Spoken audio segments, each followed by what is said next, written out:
Okay mga bro, mayroon tayong gagawing isang Bluetooth speaker dito. Bali, ang naging problema nito ay baklas yung kanyang USB charging port. Ayun o.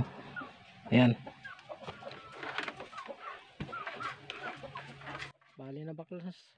Bali na baklas na siya mga bro. Ayan o. Ayan. Tinitignan ko nga dito kung nalaglag dito. Bali, wala na siya. At ipinunta na dito ng may-ari para ipadirect na lang ulit ito mga bro. So, ang tuturo ko naman sa inyo kung paano hanapin yung positive at negative ng Bluetooth speaker na ito. Bali, ang Bluetooth speaker na ito mga bro ay ayan o, HTM 8283 yung kanyang model. Bali, subukan natin mga bro kung mayroon pa siyang karga o may karga pa yung kanyang battery. Subukan natin. The Bluetooth device is ready to pair. Power off. Naku. Lubat na mga bro. Ayan, kaya idadirect na lang natin. Wala na, baklas na oh. Ayan oh. Baklas na. Okay, so bago natin lagyan ng charger mga bro ay hanapin natin yung positive at negative nito.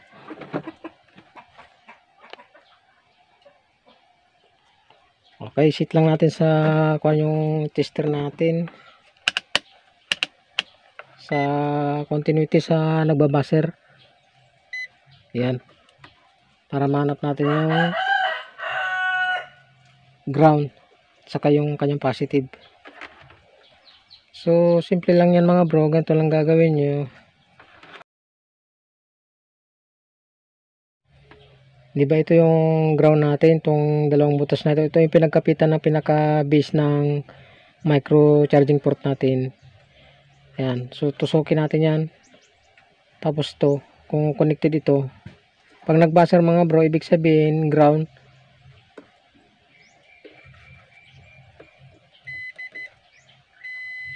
Ayun.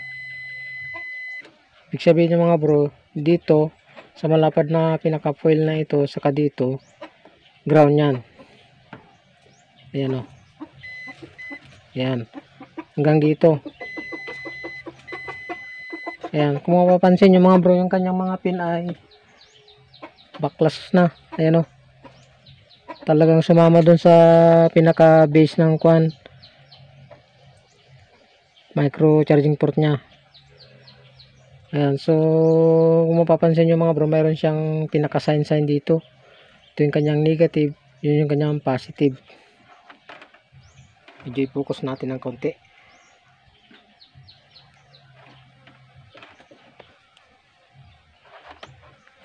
Kung mapapansin nyo mga bro, ito yung kanyang negative, ito yung kanyang positive. So ibig sabihin mga bro, itong positive na ito, andito nakatapat yung pinaka-positive ng pin nya. Nung hindi pa siya natatanggal, ayan o. Yan, ibig sabihin mga bro, ito yung kadugsong niya ito. Itong may butas na ito. Yan, yung maliit na yan.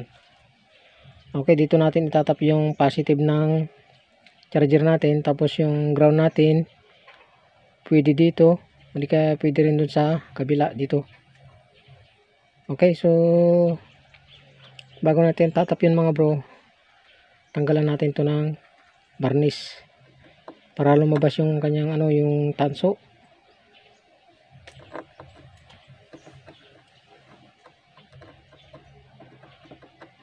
Ayan. So natanggalan na ng varnish. So ito na yung pinaka-ground natin. Pwede lang dito. Para hindi na tayo magbalat dito. Okay, so kunin natin yung charger natin at dadirect natin.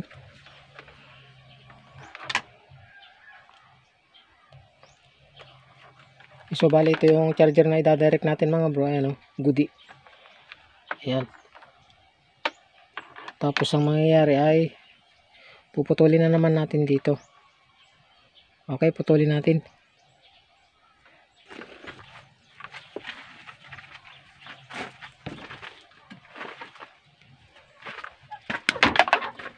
Ayan. So naputulan natin mga bro. Ang susunod ay babalatan natin. Ayan.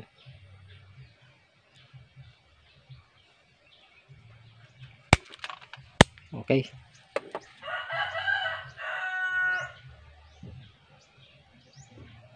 Yan, balatan din natin mga bro. Itong dalawang maliit na wire niya. At applyan natin ng panghinang.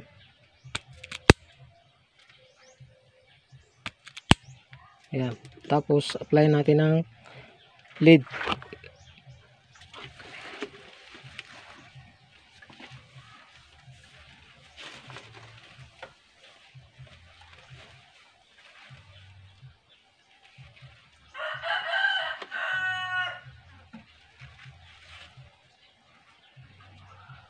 Okay, na-applyan na natin mga bro ng lead. Hanapin naman natin yung positive at negative nito. Kung yung kulay gray o kulay white yung kanyang positive. So, isaksak natin sa kuryente.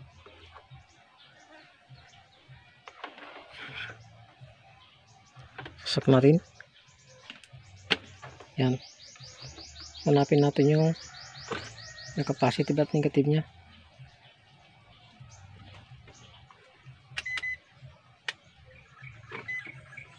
Yan. So, try natin baka positive yung kulay gray.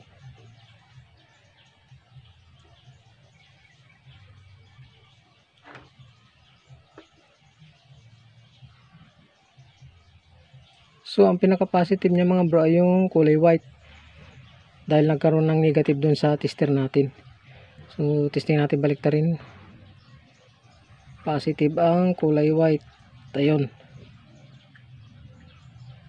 Okay.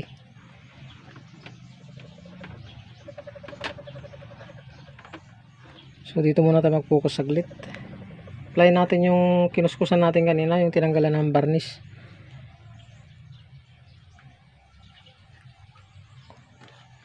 Apply natin ng soldering lead.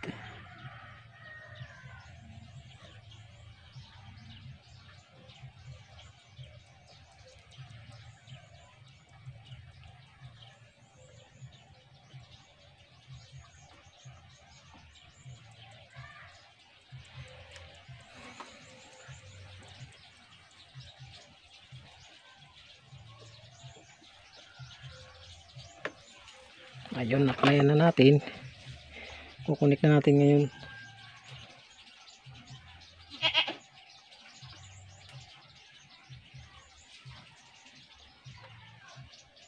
So, hindi na natin susot. Doon dito natin papadaanin mamaya.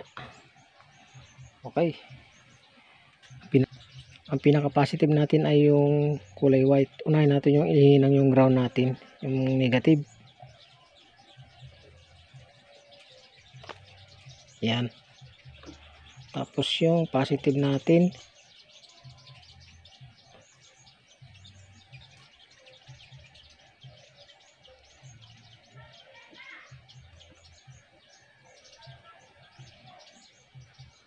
Okay, nahinang na natin mga bro. Subukan natin i-charge ngayon kung magcha-charge siya. So nakasaksak pala mga bro yung yung charger natin.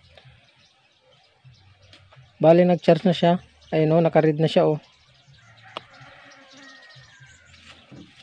Ayun o. Naka-read na siya o. Ayun. Subukan natin i-on ngayon kung hindi na siya magpa-power off. So naka-on pala. Subukan natin i-on ngayon. Ayun. The Bluetooth device is ready to pair.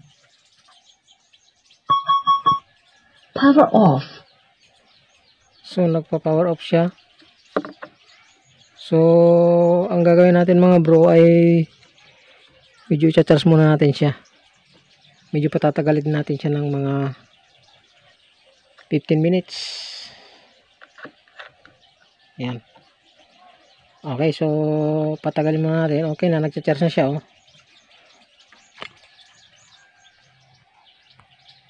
Ang mangyayari, patatagalin muna natin siya. At i-update ko kayo mga bro, okay? Okay mga bro, bali na ikabit na natin yung itong ginawa natin. Tapos na-charge na natin ng mga kalahating oras mga bro. Ayan oh. Ayan, bali nag-charge na siya oh. Ayan, susubukan natin i-on kung hindi na siya magpa-power off. I-charge pa rin siya. So, i-on natin. The Bluetooth device is ready to pair. Yan. The Bluetooth device is connected successfully. Ayan. So, hindi na siya nag-power off mga bro. Nag-charge na siya. Ayan. So, subukan nating testingin ngayon.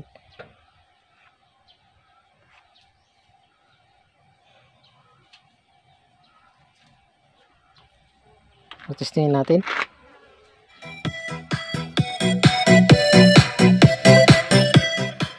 Okay. So, ganun lang.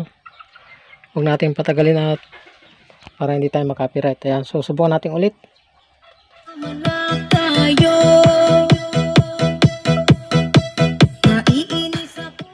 Okay, so ayos na mga bro. Ayan, ganun lang maghanap ng positive at negative sa ating board ng ating USB charging port kapag natuklap na yung ating pagkargahan dito sa ating Bluetooth speaker. Okay, so maraming salamat ulit sa inyong panonood mga bro. Ingat mga bro.